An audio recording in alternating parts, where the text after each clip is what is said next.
오늘은 뭐 딱히 할 말도 없고 들어누워서 대충 해야겠습니다. 원전씨 어서와요. 반가워요. 제가 평상시에 보면 방송을 너무 열심히 하죠.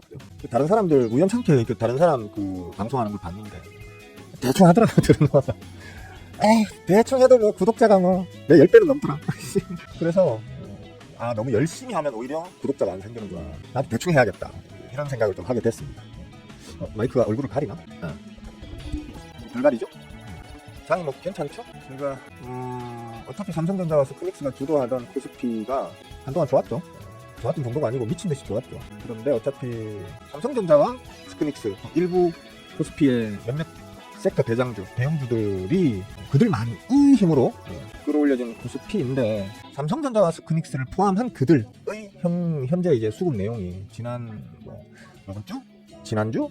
지지난주 벌써 한 2주 전, 그러니까 대략 개장일 기준으로 한 1, 2 개장일 동안 매우 안 좋았어요. 물론 저는 그런 걸 벌써 지난달 혹은 지지난 달부터 그런 냄새가 나요 얘기를 해왔었지만, 특히나 이제 지난주에는 아주 안 좋았고요. 그죠? 이번 주에 지금 지수상으로는 살짝 지금 반등을 주고 있지만 수급적 측면으로는 아직까지 완전히 턴어라운드가 나왔다? 수급적 턴어라운드가 나왔다? 라고 보기에는 조금 섣부른 감이 있다. 그래서 조금 더 지켜봐야겠다 라는 게 일단 현재의 저의 생각이고요. 그래서 좀 재미가 없습니다. 심심합니다. 요즘 아침에 보통 제가 이제 새벽 5시 안 돼서 이제 일어나거든요. 늙으니까 새벽잠이 없어져.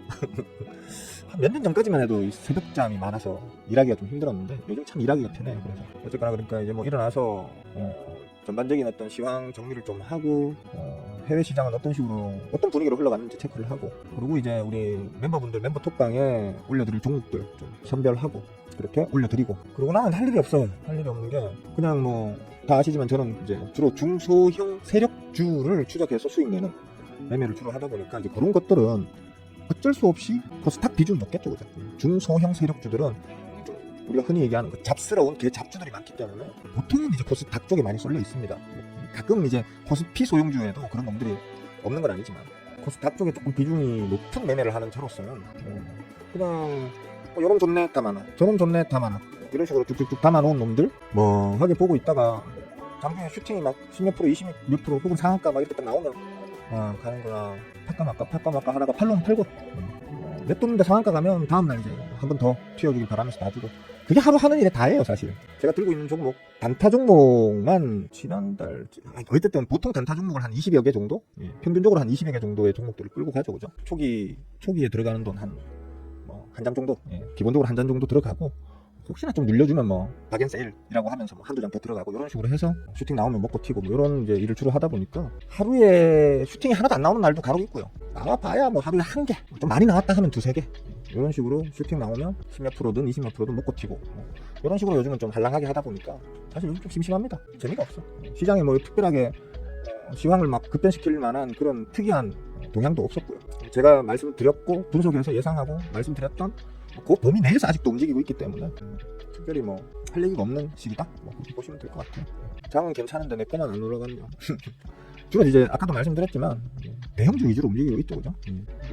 이슈 자체가 왜 이번 현 정부의 정책 기조도 그러하고요. 그러니까 지수가 올라간다고 전 종목 전 섹터가 다 올라가는 건 아니죠.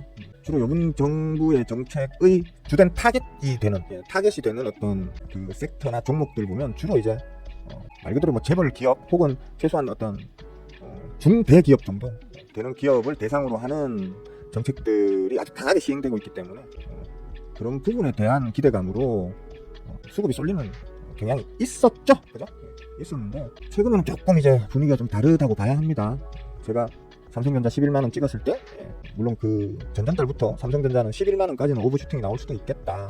11만원 그 위로는 내가 잘 모르겠다. 11만원 위로는 좀 힘들 것 같아 보이는데, 투심이 너무 좋아서 11만원 위로 날아간다고 하면 그때부터 나도 모르겠다 했는데 11만원 콕 찍고 지금 빠그라졌었죠. 그죠? 지금은 사실 뭐라고 해야 될까? 그러니까 이번 지수를 끌어올리던 그 중대형 종목들, 중대형 종목들에 들어가서 주가를 신나게 끌어올려가지고 고점에서 우리 호구개미님들께 왕창 다 집어던지고 도망 나가셨던 메이저들 중에 또 끈탈이 좀 남아있는 게 있을 수 있겠죠. 그죠? 끈탈이 살짝 남아있는 물량, 그것 좀 정리하고 나가려고 살짝 일부러 기대감을 심어주려고 지금 하는 건가? 이런 거 있잖아요. 아시죠? 빡 쳤다가 빠그라지는 척 하는데 다시 올려주는 것처럼 보이다가 또 왕창 빼는 이런 느낌적인 느낌 있잖아요. 우리가 흔히 얘기하는 좀 큰 좀 기간으로 따지면 헤드앤숄더가 되겠고 일반적으로 헤드앤숄더 모양이 나올 수. 그러니까 아직은 뭐 헤드앤숄더라고 말할 수 없는 지금 구간이죠. 그죠? 올려놓고 한번 눌렀다가 지금 반등 나오고 있는 중이라서 헤드앤숄더가 나올 거야라고 지금 뭐 미리 벌써부터 단언하기는 좀 힘든데 분위기로는 수급적 분위기로는 좀 그런 분위기로 흘러가고 있는 게 아닌가라고 저는 일단 추측하고 있습니다. 뭐 어차피 저는 다 아시다시피 대형주는 거의 안 하니까 거의가 아니고 이제 대형주는 제가 접근 부어 놓듯이 스윙 종목 그러니까 제 저쪽 스윙 계좌 쪽에 있는 종목들은 벌써 뭐 담아둔지 1년 2년 넘어 된 것들도 있습니다. 삼성전자나 스크닉스가 혹시 거기에 있느냐라는 질문에 대해서는 답변을 안 하겠습니다. 답변을 안 하겠습니다 그건. 답변을 안 하겠는데 어쨌든 간에 뭐 지금은 보통 방송을 여러분들한테 방송하는 건 단기 스윙 그죠? 단기 스윙 별거 없어요. 뭐 오늘 샀는데 내일 바로 슈팅 나오면 그냥 단타가 되는 거고 한 일주일 2주일 걸리면 단기 스윙 되는 거고 한 서너 달 지나야 뭐 한 40-50% 스윙 나더라 그러면 그냥 그거는 그냥 스윙 매매가 되는 거고 그런 거기 때문에 정확하게는 저는 사실 이름을 지금 스윙어라고 쓰고 있지만 엄밀히 얘기하면 저는 이제 수급으로 매매를 하는 겁니다서 저는 뭐 저번에도 말씀드렸지만 조금 이제 눌림을 좀 줘야 되는 시기가 아닌가 건전한 조정 정도는 좀 나와줘야 되는 시기가 아닌가라고 본다고 했는데 그죠? 사실 오버슈팅이거든요. 이거 엄밀히 얘기하면 계속 제 방송을 보시고 추적해 오신 분들은 아시겠지만 3,500? 저는 이게 사실 처음에 올해 초에 제가 분석할 때는 거의 한 3,500 정도까지도 볼 수 있다라고 올해 초부터 얘기를 했었죠, 그죠? 3, 4, 5월 요럴 때 봄에 3,300이 전고점인데 코로나 당시 때 그때 폭등 때 그때 전고점이 3,300이었는데 한 여름 정도 되고 우리 기준금리 좀 낮아지고 이러면 전고점 도전은 할 거고 또 한두 번 정도 그거는 뚫어올리지 않겠습니까? 그러면 한 3,500 정도? 뭐 올해 안에 안 가겠습니까? 이랬는데 재명이 영화가 당선되고 난 이후로 막 정부 정책이 너무 힘을 실어버리는 바람에 너무 쉽게 뚫어버렸거든요. 억지로 짜낸 게 올해 고점은 3,750 잡히겠네요 했는데 너무 쉽게 뚫어버렸거든요. 지난주 요번주 방송에서 최소 3,750까지 다시 한번 갔다가 올려도 이렇게 올리는 게 좀 자연스럽지 않겠나. 좀 깊이 눌러준다면 그리고 저 개인적 기대로는 코스피 기준으로 3,500까지 다시 눌렀다가 이렇게 좀 갔으면 좋겠다라는 기대감을 이렇게 표시를 했었는데 현재로서는 잘 모르겠습니다. 잘 모르겠고 수급적으로는 하여튼 지금 요 구간이 썩 좋지는 않습니다. 물론 이제 여기 지금 기술적 반등이 나오고 있는 생명선을 디디고 난 이후에 기술적 반등이 나오고 있는 요 구간에서는 일부 대형주 뭐 예를 들자면 삼성전자라든지 혹은 또 뭐 있더라? 잠깐만요. 그러니까 단타 세력 혹은 단타 메이저들이 있거든요. 메이저라고 전부 다 중장투만 하는 거 아니에요. 메이저들도 단타성 게임 잘 하거든요. 단타성 자금 들어오는 거는 스크닉스가 보면 좀 단타성 자금이 좀 들어오고 있는 것으로 보이고요. 땡겨내릴까? 스크닉스가 지금 똑같은 지금 반도체 2대장 삼성전자와 스크닉스가 있는데 삼성전자 같은 경우는 그래도 좀 꾸준한 메이저가 좀 중장기 투자 성향의 메이저들이 들어온다고 하면 스크닉스 같은 경우는 약간 지금 단타성 자금이 좀 들어오는 걸로 보이거든요. 그래서 스크닉스는 조금 더 하이리스크로 가져가야 된다.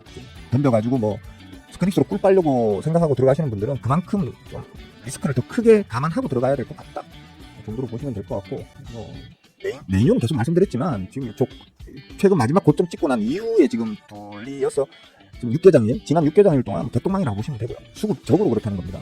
수급적으로 메이저들은 계속 빠져나가고 있다는 얘기예요. 그래서 오히려 카카오가 더 나을 겁니다 라는 얘기를 지난주에 해드렸었고요. 그죠? 그건 어떻게 나왔지? 좀 비슷하게 나왔네. 어차피 같은 뭐 플랫폼이기도 하거니와 어찌 보자면 AI 플랫폼으로는 AI와 관련된 플랫폼 그 다음에 그 스테이블 코인 관련한 그런 쪽으로 해서 지금 두 개가 같이 움직이고 있기 때문에 그럼에도 불구하고 수급쟁이인 제 관점에서는 메이저는 조금 이제 지금 수급적으로 불안정한 상황이고 카카오가 그나마 좀 나을 것 같다라는 얘기를 또 지난주에 제가 해드렸던 걸로 기억을 하고요. 자동차주가 최근 들어 수급이 괜찮습니다. 차트 모양은 비슷해 보일지 몰라도 그죠? 고점 찍고 눌림 이후에 살짝 반등 나오고 있는 요 차트 모양은 비슷해 보일지 모르겠지만 현대차나 기아 같은 경우에 오히려 저 위에 뭐 스크닉스나 네이뇽 이런 거에 비하면 오히려 수급적으로는 낫다. 잠깐만요. 오히려 뭐 수급적으로는 오히려 좀 현재로서는 자동차주 쪽이 좀 더 낫다. 뭐 관세 협상과 관련한 영향이 아무래도 좀 크겠죠, 그죠? 그런 부분 좀 보셔야 될 것 같고 지금 로봇주들 이제 로봇 뭐 AI가 지금 뭐 거품론이 있고 이러니까 그 빠져나가서 로봇으로 가야 되니? 어떻게 해야 되니? 뭐 이런 말씀하시는 분들 많던데 로봇은 마찬가지로 지금 수급 개똥망입니다 지금. 요번에 고점 찍고 난 이후에 지금 수급은 개똥망입니다. 조심하셔야 돼요. 그러니까 이 무지개 로봇도 있잖아요. 그죠? 무지개 로봇들은 더 개똥망입니다. 무지개 로봇들은 이 종목이 상장한 이래로 지금이 수급이 제일 안 좋습니다. 즉 메이저가 제일 없다는 거예요. 우리 호구 개미님들 비중이 제일 큰 시기가 지금 요 시기예요. 지금 그런 건 조금 주의하셔야겠고, 에너지 쪽 원전 대장주인 뭐 두빌이라든지 또 뭐가 있을까요? 뭐 하여튼 두빌만 일단 주로 언급이 많이 되니까 두빌만 얘기하자면 계속 개똥망 수급을 계속 갱신하고 있습니다. 진짜 조심하셔야 돼요 이거. 이거 뭐라고 얘기하면 또 막 두빌 두고 계시는 분들이 악플 달고 막 쌍욕하고 막 이럴까봐 쫄려가지고 내가 말을 함부로 못 하겠는데 그냥 좀 조심하자 정도만 얘기할게. 수급적으로 상당히 좀 빡신 상황입니다. 이거 하여튼 좀 불안하고 위험한 상황이라고 보셔야 돼요. 아직도 이걸 가지고 이제 시작이다 자꾸 이런 식으로 뻥튀기 하시는 분들이 좀 계시던데 조심하셔야 될 것 같아요. 요즘 차라리 그냥 막 제약 바이오 쪽을 많이 언급들을 하더라고요. 선바로는 지금 정지 상태고요. 그 다음에 셀트리온이 오늘 좀 끄덕거리고 움직이고요. 산바로가 아마 멈춰있기 때문에 셀트리온 쪽이 끄덕거리는 그러니까 갈굿 잃은 제약바이오의 대장주를 찾다가 산바로가 쉬네? 산바로가 지금 거래 정지네? 아쉽지만 그러면 셀트리온이라도 하면서 좀 들어오는 느낌적인 느낌? 왜 그러냐면 최근까지도 셀트리온 쪽으로 메이저들이 관심이 없어가지고 메이저들이 진입이 거의 눈에 안 보였던 게 셀트리온이거든요. 오늘 지금 갑자기 들어오네요. 뭐 무슨 재료를 얹었는지는 모르겠지만 제가 볼 때는 요거 산바로가 쉬고 있는 것 때문에 지금 셀트리온이 아쉬우니까 이거라도 사자 하면서 지금 들어오는 게 아닌가 라는 좀 느낌적인 느낌으로 보입니다. 그렇게 보시면 될 것 같고 나머지는 뭐 다 고만고만합니다. 지수 상황도 좋고 그래서 코스피 코스닥 양쪽의 전체 종목들 중에 대다수가 오르고 있는 즉 빨간색인 종목들이 대다수이긴 합니다. 근데 그 오름폭은 전부 다 대부분이 보합세 안쪽에 있기 때문에 특별하게 큰 의미를 두기는 좀 힘들 것 같아요. 힘들 것 같고 얘기는 참 한번 해보고 싶어요. 제가 오랜만에 좀 깊게라기보다는 제가 좀 우려되는 부분이 요거거든요. 원달러 환율. 그러니까 원달러 환율이 제가 그랬잖아요. 몇 달 전까지만 해도 원달러 환율 1,400원은 무조건 방어를 해줘야 해라고 계속 얘기를 했었는데 그게 그냥 깨져버린 게 방어를 해줘야 해. 여기는 무조건 방어를 해줘야만 해라고 얘기를 했는데 그래서 계속 청룡영화가 방어를 해줬었죠. 그죠? 근데 그렇게 해서 방어를 잘 해내는 덕분에 잘 분위 좋게 내려올 수 있었는데 요때 서결이가 12월 3일날 밤에 거짓거리를 딱 하면서 그동안 요걸 방어하기 위해서 자금 쏟아붓고 온갖 그 노력을 기울인 걸 완전히 그냥 허무하게 만들어버려요. 그런 일을 만들면서 거의 1,500원 가까이까지 올렸었는데 다행히도 뭐 그 이후에 뭐 다 개헌 관련한 어떤 사태가 진정이 되고 또 새로운 정부에 대한 기대감도 생기고 뭐 이런 부분 때문에 이제 제자리를 좀 찾았던 원달러 환율이 다시 위로 이렇게 올라서고 있던 요 시점 요걸로 한번 볼까요? 하여튼 여기죠. 그러니까 누르고 다시 이제 어떤 하여튼 좀 안정이 됐었죠. 그죠? 이렇게 원달러 환율이 비교적 이제 안정이 됐었는데 지난달 말부터예요. 그러니까 10월 29일 요때를 이제 저점으로 잡고 1420원 요때를 저점으로 잡고 그때부터 계속 끼엽게 올리는 이런 모양새를 만들어냈단 말이에요.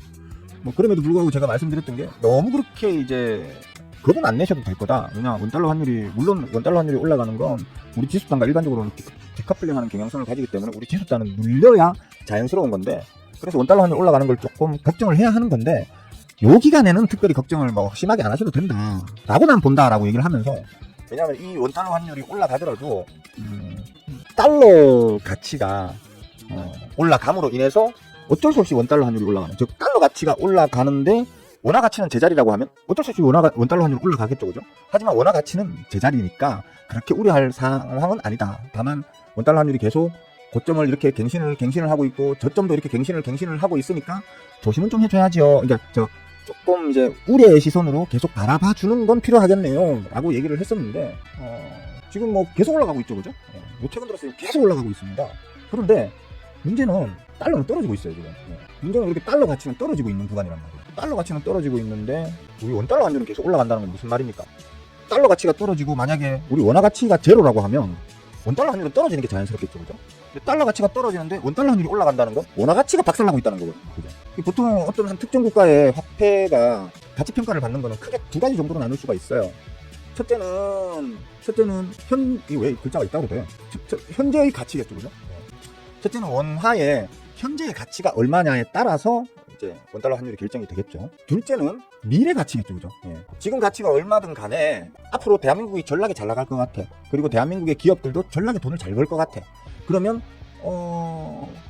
잘 나가는 나라에 있는 잘 나가는 기업들 그들이 사용하는 돈인 원화 가치도 올라가게 된다고 해요. 그죠? 원화 가치가 올라가게 된다고 하면 원달러 환율이 떨어지게 되겠죠. 근데 그게 아주 우리한테는 이상적인 시나리오인데, 저는 그래서 원달러, 제가 말씀을 계속 예전에도 드렸던 게, 우리 원달러 환율이 지나치게 원화 가치가 원화 가치가 올라가는 것도 좋지는 않다. 왜냐면 우리는 수출 주도형 국가이기 때문에 원화 가치가 지나치게 너무 올라가게 되면 어떤 수익과 관련되는 부분에서 페널티가 커지기 때문에 이익률이 줄어든다. 그런 측면에서는 적당한 수준, 제가 그동안 말해온 적당한 수준은 원달러 환율이 대략 한 1,000원에서 한 1,100원 사이면 졸라게 좋겠다. 이런 얘기를 최근에는 안 했는데 아마 작년, 재작년 뭐 이럴 때는 한두 번씩 제가 강의 영상에서 말씀드리고 했던 것 같아요. 어쨌든 뭐 평균적으로 1,100원 정도를 1,100원 정도를 노멀로 두고 그 사이에서 왔다 갔다 했으면 좋겠다라는 정도로 말씀을 드렸었어요. 그리고 뭐 이제 주식 투자를 하는 투자자의 어떤 개인적 욕심으로는 대충 한 1,000원에서 1,200원 사이, 1,000원에서 1,200원 사이를 오리락 내리락 해줬으면, 그렇게 하면 지수도 이렇게 내리락 오리락 할 거니까 난 요때 사가지고 요때 팔아먹고 요때 사가지고 요때 팔아먹고 하면서 수익 내고, 또 반대로 저 달러 거래도 옛날에 좀 많이 했었거든요. 재작년 정도까지만 해도 달러 거래를 일종의 헤지 차원으로 좀 많이 했었는데, 그때도 달러를 요때 사가지고 요때 팔아먹고 요때 사가지고 요때 팔아먹으면서 이중으로 수익을 내는 좀 그런 걸 저는 좀 많이 했던 놈인데, 요즘에는 달러를 건들지를 못하겠어요. 그러니까 달러를 건들지를 못하겠어요. 원화 가치도 그렇고 달러 가치도 그렇고 우리는 좀 특수한 상황이죠, 그죠? 계엄 이후에 뭐 정부가 바뀌고 또 좀 빠그라져 있고 망가져 있던 나라를 다시 이제 복원해내고 있는 그런 어떤 특수한 상황이고, 그다음에 미국 같은 경우에는 도란프가 미국을 어떻게든 빨리 어떻게 하면 미국을 빨리 망가뜨릴 수 있을까를 그걸 고민하면서 지금 일을 하고 있는 것 같은 느낌이 들 정도의 행태를, 행태라고 하면 너무 좀 예의 없나? 그런 행보를 보이고 있는 상황이다 보니까 달러 투자를 못하겠어요, 요즘.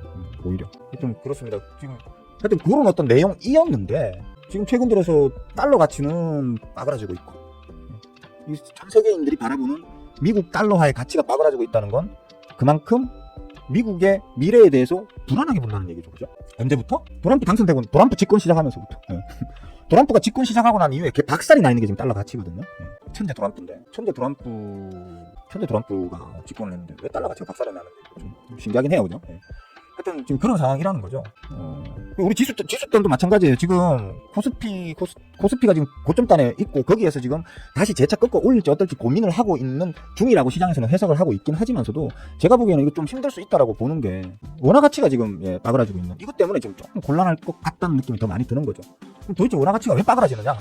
새로운 정부가 들어서 가지고 뭐 이것도 잘하고 저것도 잘하고 뭐 그것도 잘해가지고 지금 뭐 희망찬 얘기들만 막 나오고 있는데 왜 그러느냐? 라는 측면으로 봤을 때 다시 돌아가서 얘기할 수 있는 게, 저는 결국에는 기준금리 문제가 근본적인 문제가 아닌가라는 생각이 듭니다. 현재로서는. 저번에도 제가 그랬죠. 지금 미국이 지지난달입니까? 또 베이비 스텝 한번 해가지고 기준금리가 3.75에서 4% 정도로 지금 잡혔죠, 그죠? 근데 우리나라가 지금 기준금리가 얼마다? 2.5%죠, 그죠? 금리차가 좀 꽤나 나죠, 그죠? 이런 상황이기 때문에 미국이 금리 인하를 하게 되면, 사실은 그냥 전통적인 이론으로만 보자면 이거 묶어야 된다, 더 이상 금리 인하하면 안 된다라고 생각하는 사람들도 충분히 있을 수 있다라고 저는 생각을 합니다. 근데 저번에도 제가 말씀을 드렸었지만, 우리나라 그 창녕 영화가 나와가지고 뭐 부동산 때문에 우려돼가지고 뭐 기준금리를 인하를 못하겠다고 하면서 동결을 했을 때, 제가 진짜 처음으로 제가 창녕 영화 비판했었죠, 그죠? 비판을 했었는데, 항상 합리적인 판단을 잘 하던 양반이 왜 정부가 바뀌고 나니까 갑자기 이상한 판단을 하시는지 제가 이해가 안 된다, 이런 식으로까지 제가 얘기를 했었거든요. 지금 그러니까 시장을 설득할 수 있을 거예요, 아마. 지금 아직도 미국과 우리하고 사이에 금리 차가 크기 때문에 금리를 여기서 또 낮추게 되면 갭이 더 커질 거고, 그죠?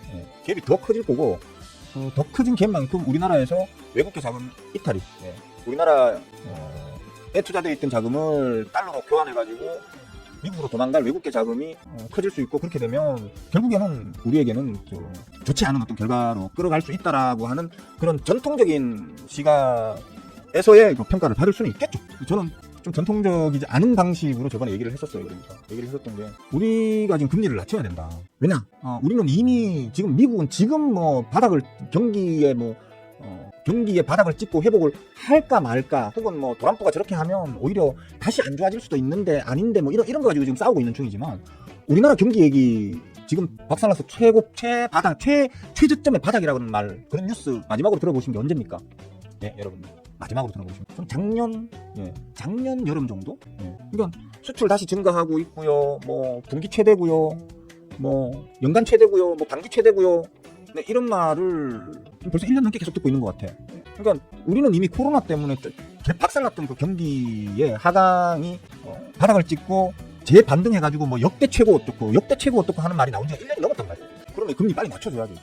2.5% 금리 너무 세다고요 지금. 이거. 사실 이런 정도 지금의 정도 수준이라고 하면 경기 활성화 시켜가지고 돌려버리려고 하면 이거 빨리 낮춰가지고 아예 제로금리로 가야 돼요 원래. 지금 원래 상황이라면 특별하게 뭐 인플레이션 코로나로 인한 인플레이션 안 왔고 지금과 같은 경제지표 상황이라고 하면 제로금리 상황이어야 돼요 이거. 0.25나 뭐 0.5 정도. 왜냐면 옛날 우리 그 코로나 직전에 그때 제로금리일 때 그때 경제지표 상황이랑 지금이랑 별 차이 없어요 그러니까. 그러니까 그걸 뭐라 그러지? 기준을 두고 그거보다 뭐 성장이냐 뭐 이걸 하는 근데 그 단어가 지금 기억이 안 나는데. 그러니까 코로나 직전에 어떤 그런 뭐 성장률이라든지 기타 그런 거하고 비교를 해봐도 지금이 모자란 상황이 아니라니까요. 그렇게 따지면 금리도 그때로 돌아갔어야 돼요 지금. 제로금리대로 돌아갔어야 된다고요. 0.몇 %대로라도 돌아갔어야 되거든요. 근데 아직 2.5%예요. 그러니까 아무리 경기 부양을 시키기 위해서 돈을 풀고 뭘 하고 해도 한계가 있는 게 금리가 막고 있기 때문에. 기준금리가 막아버리고 있기 때문에. 엄밀히 얘기하면 지금 부동산 정책 엄청나게 지금 빡빡하게 지금 내놨죠, 그죠? 오히려 지금 집 사고 싶은 서민들 왜 집 못 사게 하느냐, 뭐 이런 얘기가 나올 정도로까지 지금 부동산 쪽을 틀어막았죠, 그죠? 이 틀어막은 상태에서 사실 금리를 내려야 돼요. 청룡 영화가 뭐 부동산 쪽이 좀 위험해 보여서 뭐 금리를 갖다가 못 내리겠다라고 핑계를 대셨는데, 이거 무슨 구라라고 제가 그때 얘기했던 이유가 그거예요, 바로. 금리가 높아도 지금 이런 정책이 나왔는데, 금리가 높아도 서민들 집 못 사게 한다고 지랄을 하는데, 제로금리라고 뭐 하겠습니까? 예? 제로금리라고? 금리 아무리 뭐 싸면 뭐예요? 대출을 안 해주는데. 금리가 아무리 싸봐야 대출을 안 해주는데 뭐 빚으로 집 살려는 사람들이 무슨 재주로 뭐 집을 삽니까? 대출을 안 해주는데 무슨 재주로 캡 투자를 합니까? 그죠? 그러니까 부동산 쪽 핑계를 댈 필요가 없는 게, 부동산 쪽은 지금 역대 한 번도 없었던 어마어마한 막 센 정책으로 다 틀어막아놨단 말이에요. 그럼 금리를 빨리 낮춰야 돼요 사실은. 그러니까 아까 제가 말씀드렸잖아요. 원달러 환율은 특히 그 나라의, 우리나라로 치면 우리나라 원화의 가치를 판단하는 건 현재의 가치가 얼마나 되는지, 그리고 앞으로 미래의 가치가 어떻게 될 건지를 보고 이 그러니까 원화의 가치가 결정이 되고 원달러 환율이 결정이 되는 거란 말이에요. 원달러 환율이 계속 올라가는 건 뭐다? 우리가 지금 고금리 기준을, 물론 미국에 비하면 고금리가 아니지만, 상대적으로는 고금리가 아니지만, 우리나라 기존의 어떤 금리의 역사, 최근 뭐 한 10년 사이 금리의 역사를 보자면 지금 고금리 맞아요. 고금리 단에 있어요. 그러니까 이렇게 움직였다 치면 위쪽 단에 있단 말이에요, 금리 자체가. 당연히 경기 활성화 정책을 내놓고 시장에 돈을 풀고 어떻게든 시장에 돈을 선순환시키기 위해서 애를 쓰고 있지만 금리가 높으니까 돌지를 않는 거예요. 제가 오죽했으면 그때 창룡영화가 이거 무슨 정치적 의도를 갖고 하는 건 아니기를 난 빈다라고까지 얘기를 했었잖아요. 상식적으로 이해가 안 가는 금리 동결이었기 때문에. 모르겠습니다. 올해 지금 이미 11월 달인데, 이번 11월 달하고 12월 달 기회는 두 번 있는데, 금리 인하를 재명영화도 지금 뭐 지수 잘 나가니까요. 주식 바닥에 그 양지수, 특히 코스피 같은 경우에 잘 나가고 막 시장에 참여자들이 환호하고 있고 이러니까, 아이고 내가 욕먹을 일은 일단 없네라는 생각에 지금 입을 안 대고 가만히 놔두시는 것 같긴 한데, 빨리 금리 낮춰야 되는데. 그러니까 시장에 돈이 안 도니까 돈을 풀어도 성장성에는 한계가 있고, 성장성에 한계가 있다라는 건 쉽게 말하면 원화의 가치가 지금보다 더 성장하기는 힘들다라고 시장에서 판단할 수 있다라는 거예요. 이런 지지부진한 어떤 상황을 계속해서 이어나가서 올해 지나고 내년 뭐 봄 되고 여름 되고 이래버리면 진짜 뭔가 꽉 막힌, 장속에 꽉 막힌 똥처럼 이제 풀 수 없는 어떤 그 변비 같은 상황이 생길 수가 있다라는 거죠. 그것 때문에 이제 원화 가치에 대한 의심이 시작된 것이 아닌가. 왜냐하면 그동안에는 달러 가치와 원달러 환율이 커플링 했었기 때문에 그럭저럭 큰 걱정 안 해도 된다라고 제가 얘기를 해왔었는데, 최근 들어서는 달러 가치가 떨어지고 있는데 원달러 환율이 더 올라가고 있다. 즉 달러 가치의 하락보다 원화 가치의 폭락이 더 심하게 지금 일어나고 있다는 거거든요. 근데 실제로 따져보면 지금 우리나라에 그만큼의 이슈가 없어요. 미국은 지금 어떤 상황인데, 트럼프 헛짓거리 하는 바람에 지금 행정부 마비돼 있고요, 그죠? 마비돼 있고, 뭐 일부 몇몇 주들은 뭐 군대가 파견돼가지고 뭐 진짜 반전쟁 같은 그런 적인 느낌으로 있고, 그죠? 개판이에요, 그 지금 미국 솔직히. 여러분들 미국에 관심 있는 분들은 뭐 미국 뉴스 이런 걸 좀 찾아보셨는지 모르겠지만, 미국은 지금 개판이에요, 진짜. 뭐 솔직히 말로 저러다 내전 일어나는 거 아니야 하는 생각이, 우려가 들 정도로 지금 개판입니다. 근데도 우리가 그 달러 가치의 폭락보다 우리 원화 가치의 폭락이 더 심하게 나온다는 건 말이 안 되잖아요, 지금. 우리 안정 다 찾아가고 있는데, 우리 뭐 내전 일어날 일 없잖아요, 우리나라는. 그죠? 기업도 실적 계속 지금 뭐 피크를 갱신하고 있고 이런데 뭐가 문제라는 거지? 그러니까 제가 보기에는 유일한 답은 기준금리다. 기준금리를 낮춰야 되는데 안 낮추니까 원화의 가치가 지금 아그라지고 있는 게 아닌가, 오히려. 원래는 금리가 올라가면 원화의 가치가 따라 올라가면서 들어와서 맡기면 그만큼 수익을 더 주니까. 보통은 그런데 지금 특수 상황이라는 거죠. 현재의 가치가 아닌 미래 가치를 보고 원달러 환율이 결정되는 시장인데, 미래의 원화 가치에 대해서 외환시장에 참여하는 참여자들이 부정적으로 보기 시작했다라고 봐야 되는 거란 말이에요. 그죠? 이런 부분이 좀 우려가 된다 라는 측면으로 좀 쓸데없는 잡사를 길게 한번 해봤습니다. 혹시나 뭐 들으시면서 수영아 저거 또 개소리 하네, 뭐 나는 니하고 생각이 달라, 이렇게 생각하시는 분들이 있다면 당신의 생각이 맞습니다. 제가 언제 알고 씹으린 적 있습니까? 그죠? 대충 막 씹으는 거예요. 보통 근데 제가 대충 막 씹으려도 10번 씹으면 한 7, 8번, 8, 9번은 제 말대로 된다는 게 이제 문제긴 한데, 그죠? 저도 한두 번씩 틀리잖아요. 요번에 제가 씹으려면 요 말이 틀리는 말일 수도 있는 거니까. 저하고 생각이 다르신 분들이 계신다면 여러분의 생각이 맞는 겁니다. 제 생각이 틀리고. 생각하시면 되겠습니다. 혹시 뭐 궁금한 거 있으신 분들, 막내 여사님 언제 오셨대? 아까 내 인사 안 드렸죠, 그죠? 어서오세요. 인사가 늦어서 죄송해요. 12시 5분, 40분 전에 들어오셨는데, 인사가 늦어도 너무 늦었네요. 한번 집중해서 막 씹으리 시작하면 저 혼자 막 씹으리는 좀 그런 나쁜 습관이 있잖아요, 그죠? 이해해주세요. 김경씨도 할롱, 김경씨도 둘이 맨날 그렇게 붙어 다녀. 할롱. 뭐 질문 있으세요? 이제는 뭐, 잠깐만, 몇 명이나 보고 계셔? 이제는 뭐, 아예 들어와도 인사도 안 해주시네, 그죠? 들어와서 보는 사람들도 평소보다 적네요. 그러다 20명, 좀 많을 때는 30명 보다가 뭐, 실시간 시청자가 많을 때는 30명 이렇게 되다가 이래 좀 빠지고 이러는데, 많이 적네요, 그러면. 아니면 내가 공개해놨는데. 참고로 다시 말씀드리지만, 제 제자방에 계신 분들만 30명이 넘고요. 저희 멤버 톡방에 계신 분들만 20명이 넘어요. 그죠?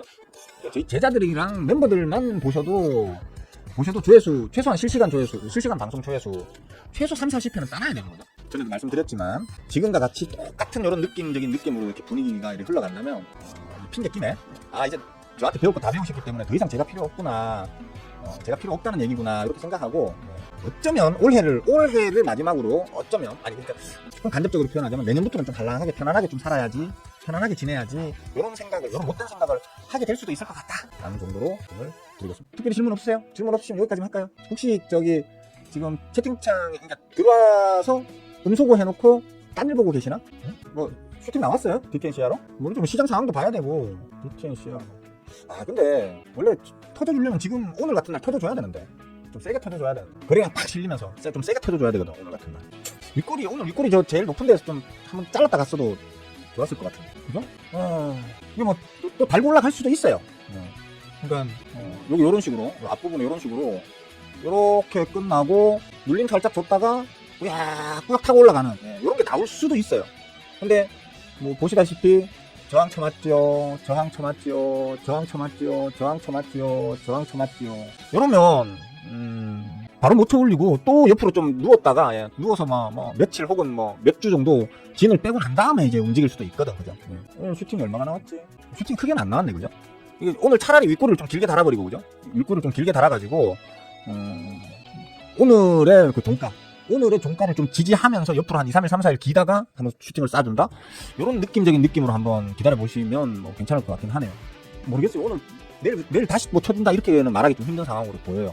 다만 이제 뭐 수급적 측면으로 봤을 때 이번 자리가 파동의 완성값일 확률이 파동의 완성값이 아니고 그러니까 앞에 여기가 이제 파동 저점이 될 확률은 커요. 여기가 파동 저점이 될 확률은 커요, 그죠? 크긴 한데 맥점 구간이 5,300원에서 5,800원 사이네요. 이 정도 되네, 그죠? 이 정도 구간. 그래서 여기를 목표로 해서 쭉 스윙적 측면으로 한 따라가 볼래 해도 하면 뭐 말리진 않겠어요. 근데 사실 추가적으로 조금 더 저점을 갱신했다가 가는 좀 얍삽한 수를 쓸 수도 있어요, 이쪽 보험화가. 아까 얘기했잖아요, 5,300원.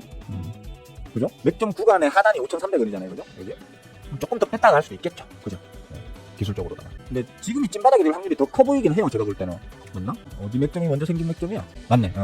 그러니까 5,300원이 더 과거에 생긴 맥점이고 5,800원이 그 이후에 생긴 맥점이기 때문에 그 이후에 생긴 맥점인 5,800원이 더 빡빡한 맥점이겠죠. 5,300원보다는, 그죠? 빡빡한 맥점이기 때문에 그걸 기준으로 파동을 만들려고 주포가 의도했을 가능성이 좀 크겠죠. 그런 측면에서는 어쨌든 간에 요게 지금 찐바닥이 될 확률, 요 금액이 찐바닥이 될 확률이 큰 건 맞는데 시간은 좀 더 걸릴 수도 있다. 수급은 진짜 센 놈인데 이 재료가 안 얹어지니까 그게 문제지, 그죠?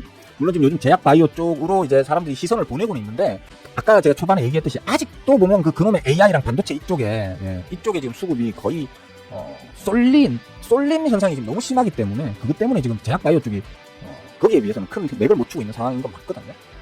조만간 차라리 그래서 제가 그런 얘기 했잖아요. 차라리 지수 빠그라지고 삼성전자 스크닉스 한번 좀 시원하게 한번 뺐다가 하는 어떤 그런 걸 갖다가 우리는 좀 기대할 필요가 있다고 지금.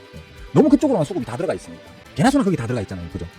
거기에서 좀 뭐 수익을 보고 나오든 손절을 하든 간에 좀 나온 자금들이 좀 중소형 종목 좀 다양한 섹터 쪽으로 특히 제약바이오 쪽으로 좀 이동이 들어가는 걸 좀 기대를 좀 더 많은 수급이 제약바이오 쪽으로 들어가는 걸 좀 기대하면서 좀 기다려 보시면 될 것 같아요. 물을 언제 타셨는데? 어제 탔어요.